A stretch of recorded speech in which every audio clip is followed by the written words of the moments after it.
ଆଜି ଥିଲା ବୁଧବାର। ବୁଧବାର ମାନେ ବାରି ଟିକେ ଆମିଷ ଖାଇବା ପାଇଁ। ତ ମୁଁ ସେମିତି ଆଇଁଷ ପ୍ରିୟ ଲୋକ ନୁହେଁ। ଖାଇଲେ ମାଛ ଟିକେ କେବଳ ଖାଏ। ବାକି କୌଣସି ଜିନିଷ ମୁଁ ଖାଏନି ବାହାରେ, କି ଆମ ଘରେ କିଛି ଜିନିଷ ପଶେ ନାହିଁ। କେବଳ ମୁଁ ବାହାରକୁ ଆସିଲେ ମାଛ ଟିକେ ଖାଏ। ତ ଅଫିସରୁ ଲଞ୍ଚ ଟାଇମ୍ରେ ବାହାରିକି ଆସିଲୁ କେଉଁଠୁ ଗୋଟେ ଖାଇବୁ। ତ ବାହାରିକି ଆସିଲା ବେଳେ ସେଠୁ ଦେଖିଲୁ ରାଜଭୋଗରେ ଖଣ୍ଡଗିରି ପାଖରେ ବହୁତ ଭିଡ଼, ଗାଡ଼ି ରଖିବା ପାଇଁ ଜାଗା ନାହିଁ। ତେଣୁ ଆମେ ସେଠୁ କ'ଣ ଚିନ୍ତା କଲୁ କି ଆଉ କେଉଁଠି ଯିବୁ। ଭାଇ କହିଲା ଚାଲ ଯିବା CRP ଛକକୁ, ସେଠି ଗୋଟେ ବଢ଼ିଆ ଖାଇବାକୁ ମିଳୁଛି, ଚାଲ। ତେଣୁ ଆମେ CRP ଛକକୁ ଆସିଲୁ। ଗାଡ଼ିଟି ଗୋଟେ ଜାଗାରେ ଭଲ ଜାଗାରେ ପାର୍କିଂ କରିଦେଇକି ଆଗକୁ ଚାଲୁ। ଭାଇ ଆଗେ ଆଗେ ଚାଲୁଥାଏ, ତା ପଛେ ପଛେ ମୁଁ, ମୋ ପଛେ ପଛେ ଆମ ମ୍ୟାଡ଼ାମ୍। ଏଠି ଆପଣ ଦେଖନ୍ତୁ ସେ ଯେଉଁ ଟାୱାରଟା ଅଛି ସେଇ କଡ଼ରେ ଗୋଟେ ଗଳି ଅଛି, ସେଇ ବାଟେ ଯିବାକୁ ପଡ଼ିବ। ଏଇଠି ହେଲା ଆପଣଙ୍କର ଗଳି। ତ ଭାଇ ତାର ଏକ ମୁହାଁ ହେଇକି ଚାଲିଥାଏ, ମୁଁ ତା ପଛେ ପଛେ। ତ ଏଠି ଗୋଟେ ପାଖରେ ଗୋଟେ କଳିଙ୍ଗ IAS କୋଚିଂ ସେଣ୍ଟର ବି ସେଇ ଗଳିରେ ଅଛି। ଗଳିର 2-4ଟା ଦୋକାନ ପରେ ପଡ଼ିବ ସେଇ ବଲ୍ଲରୀ ରେଷ୍ଟୁରାଣ୍ଟ। ତ ବଲ୍ଲରୀ ରେଷ୍ଟୁରାଣ୍ଟକୁ ଆମେ ଦେଖିଲୁ ଲୋକ କିଛି ଛିଡ଼ା ହେଇଥିଲେ। ଛୋଟ ହୋଟେଲଟେ ମୋତେ ଲାଗିଲା। ଭିତରକୁ ଆମେ ପଶିବାକୁ ଚେଷ୍ଟା କଲୁ, ଦେଖିଲୁ ଭଲ ଭିଡ଼ ବି ଅଛି। ତ ମୁଁ ସାଙ୍ଗେ ସାଙ୍ଗେ ତ ଆଗେ ହାତ ଧୋଇ, ସେଇଟା ନ ଧୋଇଲେ ମୁଁ ଯାଏନି କୁଆଡ଼େ। ହାତ ଧୋଇକି ଟିକେ ଗୋଟେ ଜାଗା ଦେଖିଲୁ, ବସିଲୁ। ମଉସା ଟିକେ ତାଙ୍କର ସେ କିଏ ଗୋଟେ ଖାଇସାରିଥିଲା, ତାପରେ ସେ ବାସନ ଉଠାଇଥିଲେ। ତ ବାମ ପଟରେ ଭାଇ ଆଉ ଡାହାଣ ପଟରେ ମ୍ୟାଡ଼ାମ୍ ଥ୍ୟାଙ୍କ ୟୁ ବି କହୁଥିଲେ। ଭାଇ କହୁଥିଲା ଭଲ ଏଠି ଲାଗେ, ଆଉ ଏଠି ବେଳେବେଳେ ଆସେ। ମ୍ୟାଡ଼ାମ୍ ବି କହିଲେ ଚାରିପଦ କଥା, ଆଜି ଗୋଟେ ଭଲ ଦିନ, ଆସ ଦେଖିବା ଏଠି କ'ଣ ଖାଇବା। ତାପରେ ଏଇ ସମୟରେ ସେ ଦେଖିଲୁ ଅନେକ ଲୋକ ବି ଖାଉଛନ୍ତି।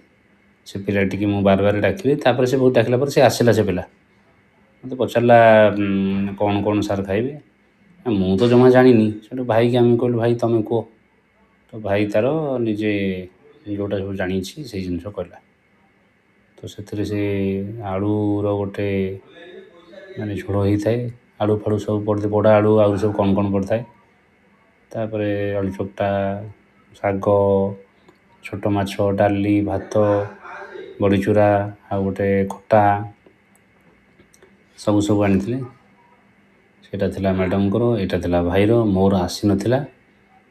ତାପରେ ମୁଁ ଅପେକ୍ଷା କଲି, ମୁଁ କହିଲି ଆପଣମାନେ ଖାଆନ୍ତୁ। କହିଲେ ନାଇଁ ସେ ଆରଟା ଆସୁ। ତାପରେ ସେଇ ଭିତରେ ସେ ଲୋକଟି ଆଉ ଗୋଟେ ଥାଳି ଧରିକି ଆଣିବା ପାଇଁ ମୁଁ ତାକୁ କହିଲି। ତା ଭିତରେ ଭାଇ ଯେଉଁ ଜିନିଷ ଗୁଡ଼ାକ ଦେଖାଉଥିଲା, ସେ ଜିନିଷ ମୁଁ ଟିକେ ଦେଖୁଥିଲା ଭିତରେ ସେ ପୁଣି ନେଇ ପହଞ୍ଚିଗଲା।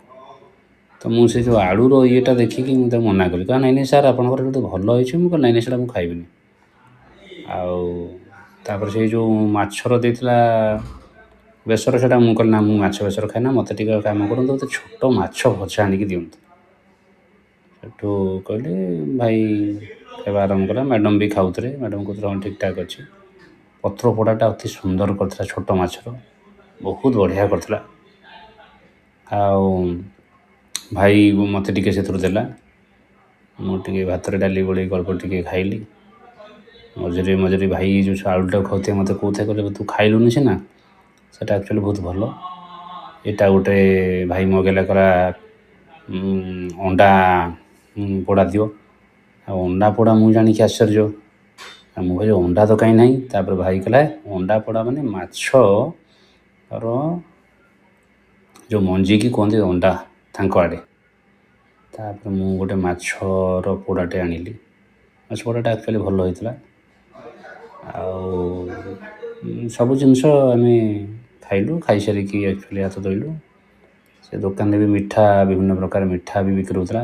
ମୁଁ କହିଲି ମୁଁ ପଇସା ଦେବି। ମ୍ୟାଡ଼ାମ୍ କହିଲେ ନାଇଁ ମୁଁ ଦେବି। ଆମେ 3 ଜଣ ଖାଇଲା ପରେ ଯେତିକି ଦେଲୁ, ପଇସା ତ ଆପଣ ଦେଖିପାରୁଥିବେ, ଭଲ ଥିଲା। ତାପରେ ଆମେ ସେଠୁ ଫେରିଲୁ। ଗାଡ଼ି ଷ୍ଟାର୍ଟ ହେଲା ବେଳେ ଭାଇ ଗୋଟେ ପାସ୍ ଦେଲା, କହିଲା ଗୋଟେ ପାସ୍ ଖାଇକି ମୋଟା ମିଠା କର। ମୁଁ ମୁଁ କହିଲି ହଉ। ମ୍ୟାଡ଼ାମ୍ ଗାଡ଼ି ଷ୍ଟାର୍ଟ କଲାବେଳେ କହିଲେ ବଢ଼ିଆ ଥିଲା, ଆମେ ଅଫିସ୍ ଏବେ ଯିବା, ପୁଣି ଆଉ ଗୋଟେ କେଉଁ ରେଷ୍ଟୁରାଣ୍ଟକୁ ଗଲେ ପୁଣି କଥା ହେବା ଆଉ। ଧନ୍ୟବାଦ।